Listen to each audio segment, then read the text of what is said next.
Olá, eu sou Samuel Fernandes, estudante de licenciatura em teatro da Universidade de Sorocaba. Estou fazendo uma série de videoaulas como parte do programa de estágio da universidade. Devido a este momento, o nosso estágio se dará desta forma. E no vídeo de hoje quero falar sobre grandes nomes do teatro brasileiro. Aqui eu vou citar alguns nomes de artistas, de pessoas que modificaram ao longo do tempo o teatro no Brasil. Então, para dar início, quero falar sobre Martins Pena e a peça Juiz de Paz na Roça. Então, aqui vocês verão o nome do artista, a sua trajetória e também uma ou duas obras que ele produziu. Então, vamos dar início com Martins Pena. Martins Pena foi um dramaturgo brasileiro e introduziu a comédia e costumes no país. Um dos principais autores do teatro no romantismo no século XIX. Martins Pena nasceu no Rio de Janeiro no dia 5 de novembro de 1815. Estudou na Academia Imperial de Belas Artes. Estudou arquitetura, desenho e música. Dedicou-se também ao estudo de história, literatura, teatro e línguas, tendo grande facilidade para dominá-las, o que facilitou posteriormente o seu ingresso na carreira diplomática. Motivado pela criação de um teatro tipicamente brasileiro, em consonância com o clima nacionalista da época, foi então que conheceu o ator e encenador João Caetano, onde Martins Pena iniciou sua carreira optando pelo único gênero teatral que poderia se adaptar às circunstâncias históricas do Brasil, a comédia de costumes. Em 1838, escreveu a peça O Juiz de Paz na Roça. O espetáculo ele foi apresentado no Teatro de São Pedro de Alcântara, pela Companhia de Teatro de João Caetano. A peça faz uma sátira aos costumes rurais, os costumes da roça, onde a ironia, quase sempre ingênua, atinge somente os pequenos proprietários. A graça advém dos hábitos curiosos, da fala simples e da extrema candura que envolve as personagens da roça. Até os corruptos, como o juiz de paz, não deixam de ter uma inocência simpática. Martins Pena escreveu 30 peças, entre sátiras, farsas, dramas e comédia. Explorou em suas peças a vida no Rio de Janeiro. Na metade do século XIX, construiu um retrato do Brasil da época. Nas suas comédias teatrais, ele colocava em cena as questões do cotidiano, rivalidades políticas, abusos das autoridades, irregularidades no comércio, tudo na boca de personagens comuns. Suas comédias urbanas efetivaram um retrato da vida cotidiana do Rio de Janeiro, em especial do mundo da classe média, as dificuldades diárias, os casamentos por interesses e as raras formas de ascensão social são satirizadas em suas peças, que são geralmente rápidas e de poucas cenas. Visto então Martins Pena e o espetáculo Juiz de Paz na Roça, vamos agora para Arthur Azevedo, a peça A Capital Federal. Arthur Azevedo foi contista, teatrólogo, poeta e jornalista. Arthur Azevedo nasceu em São Luís do Maranhão, em 1855. Desde criança demonstrou aptidão para o teatro, brincando com adaptações de textos, escrevendo peças que ele mesmo representava. Escreveu sua primeira peça, Amor por Anexis, em 1872, obtendo grande sucesso de público. Lançou também diversas comédias que foram encenadas nos teatros de São Luís. É autor de comédias, operetas e burletas, que dominaram o cenário teatral brasileiro no final do século XIX. São cerca de 100 peças de vários gêneros, encenadas em palcos brasileiros e portugueses. Ainda hoje, peças como A Joia, A Capital Federal, O Mambembe continuam sendo apresentadas em diversos palcos. Arthur Azevedo também se dedicou à poesia, sendo um dos representantes do parnasianismo, ao conto e ao teatro de revista, sendo considerado um dos maiores teatrólogos nesse gênero. Faria agora um destaque para a peça A Capital Federal, que foi encenada pela primeira vez em fevereiro de 1897. Essa peça é uma síntese do teatro cômico e musicado.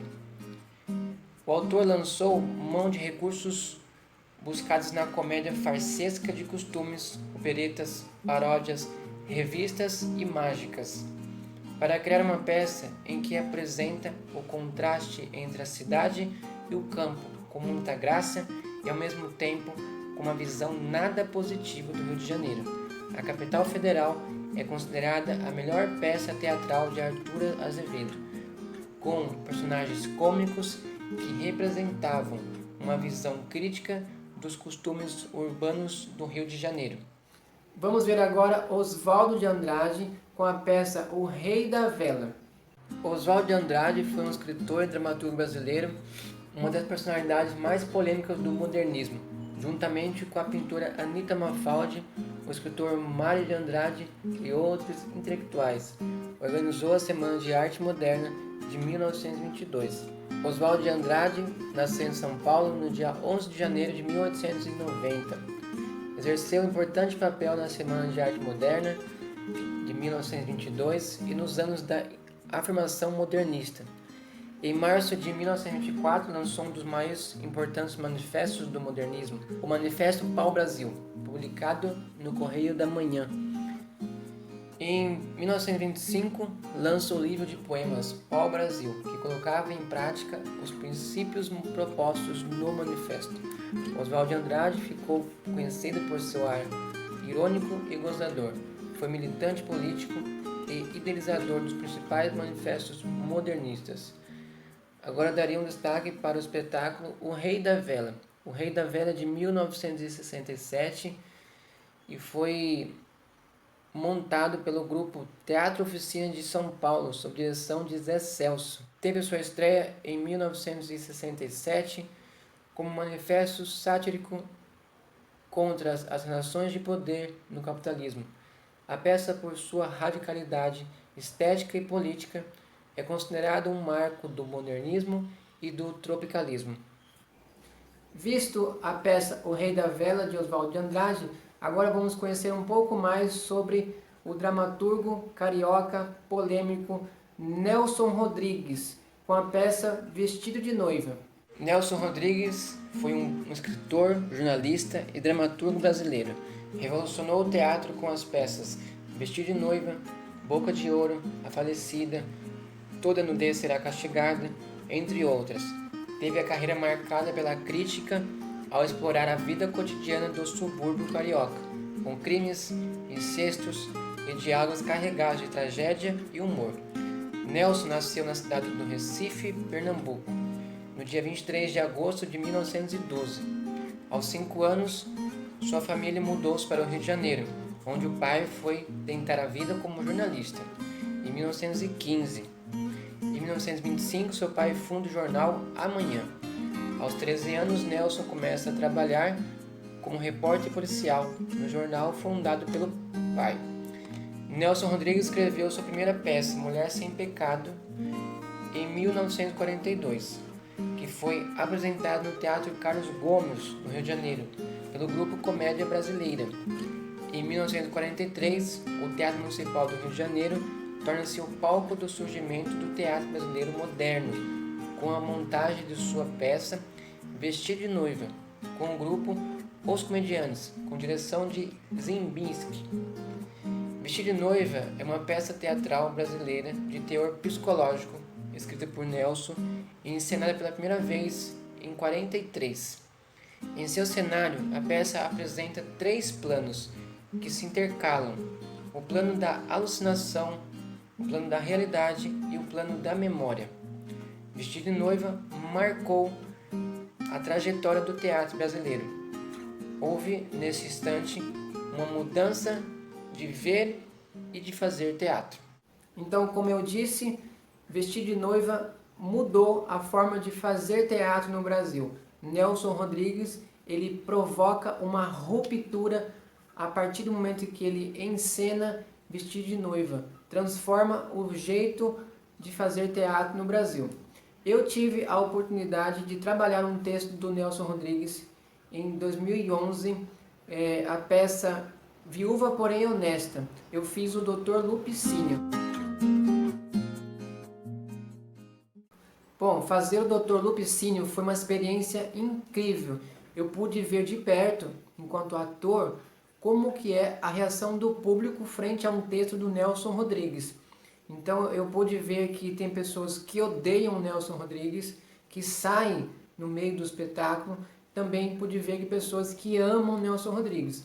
Então este é um autor que ele é odiado e amado ao mesmo tempo. Vamos conhecer agora outro autor que é Dias Gomes e o espetáculo O Pagador de Promessas. Dias Gomes nasceu em Salvador no dia 19 de outubro de 1922.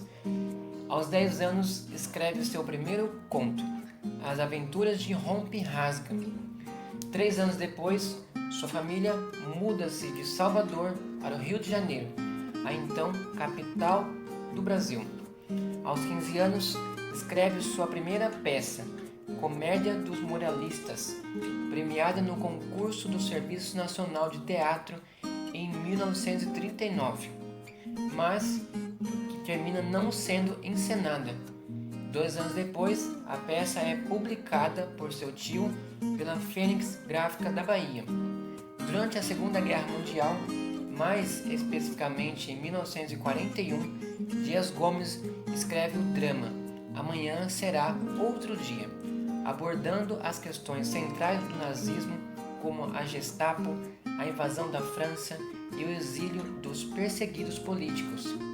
Em 1942, o Estado Novo, regime ditatorial implantado por Getúlio Vargas, censura a exibição de sua peça, Pé de Cabra, pelo teor marxista da trama, obrigando o autor a alternar sua atividade de dramaturgo com a de autor de radionovelas, a convite de Oduvaldo Viana, a qual deixou de exercer com a instauração da ditadura no Brasil em 1964. Após a saída do rádio, Dias Gomes passa a escrever e adaptar para o cinema e a TV. Entre suas peças mais famosas estão O Pagador de Promessas e O Bem Amado. Farei aqui um destaque para a peça O Pagador de Promessas. Este é um drama de grande importância no sopro de renovação do Teatro Nacional, em pleno anos 60. Aparece como uma das produções teatrais que se inscreve na onda de reativação do nacionalismo crítico, apostando na carga transformadora da cultura genuinamente brasileira. A maior contribuição da peça é levar ao palco a cisão entre cultura rural e urbana, através do choque entre as duas realidades, que são incomunicáveis e contrárias. A peça é encenada em 1960 e adaptada para o cinema em 1962, conquistando então a primeira indicação ao Oscar de um filme brasileiro. Visto então O Pagador de Promessas, do Dias Gomes, agora vamos conhecer um pouco mais sobre Ariano Suassuna e o espetáculo O Alto da Compadecida. Ariano Suassuna nasceu no Palácio da Redenção, na cidade de Nossa Senhora das Neves, hoje João Pessoa, capital da Paraíba, em 16 de junho de 1927. Suassuna foi um escritor brasileiro, poeta, romancista, ensaísta, dramaturgo, professor e advogado. Em 55, Ariano Suassuna escreve a peça O Alto da Compadecida, sua obra-prima. Foi adaptada para a televisão e para o cinema. Sua obra reúne, além da capacidade imaginativa, seus conhecimentos sobre o folclore nordestino. O Alto da Compadecida se enquadra na tradição medieval dos milagres de Nossa Senhora, em que, numa história mais ou menos profana, o herói em dificuldades apela para Nossa Senhora. Em estilo simples, o humor e a sátira unem-se num tom caricatural, porém com sentido moralista. Ariano traz uma visão cristã sem se aprofundar em discussões teológicas, denunciando o preconceito, a corrupção e a hipocrisia. No dia 11 de setembro de 1956, estreia a peça no Teatro Santa Isabel. No ano seguinte, a peça é levada para o Rio de Janeiro e é apresentada no primeiro Festival de Amadores Nacionais. Em 1999, foi apresentada como uma minissérie na TV Globo. Essa foi a adaptação mais conhecida e foi editada em 2000 para ser exibida nos cinemas. Nela aparecem alguns personagens como o Cabo 70, Rosinha e Vicentão, que não fazem parte da peça original, mas da obra Torturas de um Coração, além de elementos de O Santo e a Porca, ambas autorias de Ariano Suassuna.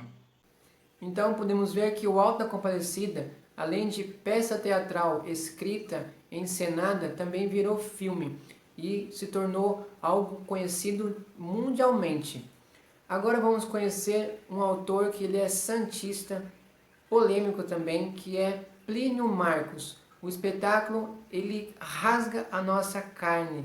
Eu estou falando do texto Navalha na Carne, que apresenta 3 personagens que não são apenas personagens fictícios, são personagens que a gente consegue ver na rua.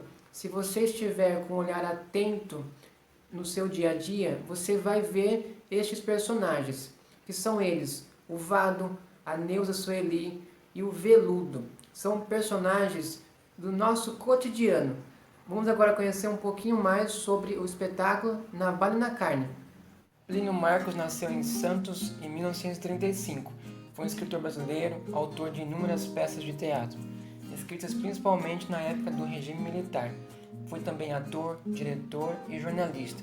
Plínio Marcos foi um renovador dos padrões dramatúrgicos, através de enfoque quase naturalista, que imprime aos diálogos e situações sempre cortantes e carregados de gírias e personagens oriundas das camadas sociais periféricas, tornando o palco, a partir dos anos 60, uma feroz arena de luta entre indivíduos em situações sociais caóticas.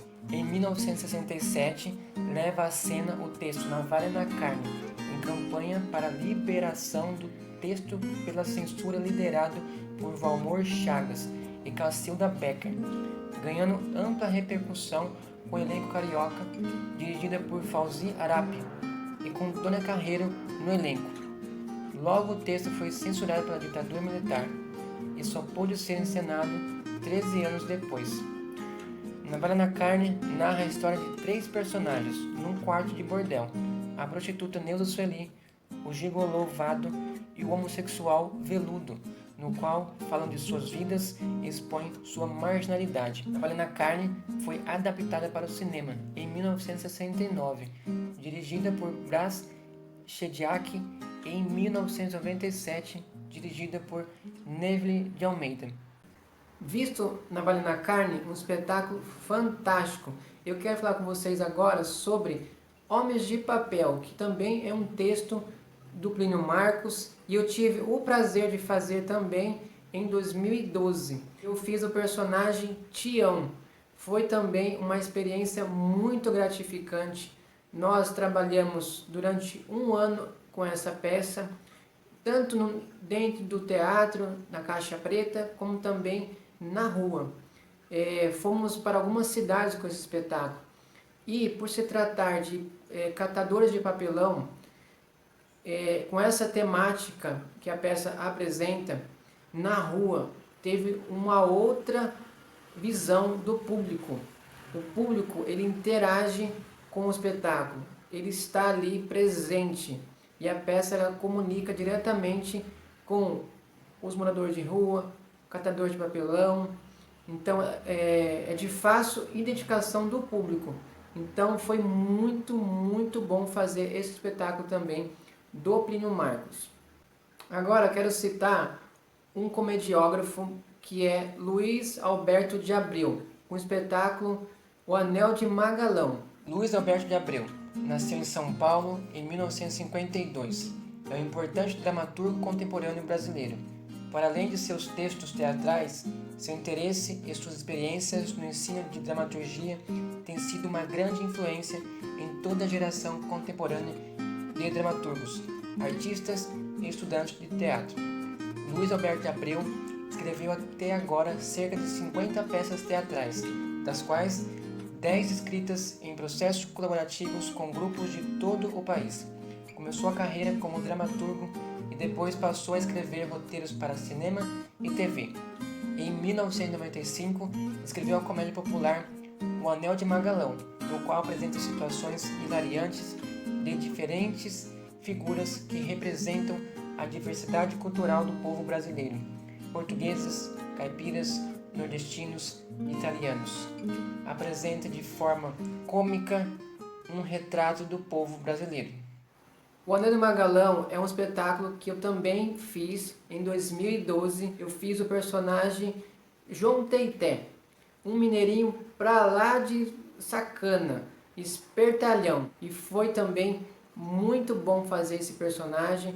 Eu fiz em 2012, fizemos diversas apresentações, participei de diversos eventos com esse espetáculo e ganhei uma bagagem muito boa representando este personagem. Foi assim uma experiência incrível. Trabalhar o Arlequim, trabalhar essa linguagem mais corporal que a personagem do João Teité pede que a gente faça. Uma comédia muito boa de se fazer, muito gratificante. Bom, agora vamos falar sobre um autor que ele é fantástico também, um autor, diretor e teórico brasileiro, que é o Augusto Boal. Augusto Boal é o autor no qual eu estou trabalhando no meu TCC, ou que estava trabalhando no meu TCC, porque agora já estamos na reta final do TCC. Então, Augusto Boal, ele é um diretor, um dramaturgo, e agora vamos conhecer um pouco mais sobre Hamlet, o filho do padeiro. Augusto Boal foi diretor, dramaturgo e teórico de teatro. Ganhou destaque nos anos 60 e 70, quando esteve à frente do Teatro Arena de São Paulo e criou o Teatro do Oprimido, pelo qual foi reconhecido internacionalmente. Boal une arte dramática à ação social. Estudou artes cênicas na Universidade de Columbia, nos Estados Unidos, em 1950. De volta ao Brasil, sua primeira peça como diretor do Arena foi Ratos e Homens, de John Steinbeck, que lhe rendeu o prêmio de revelação do APCA, Associação Paulista dos Críticos de Arte.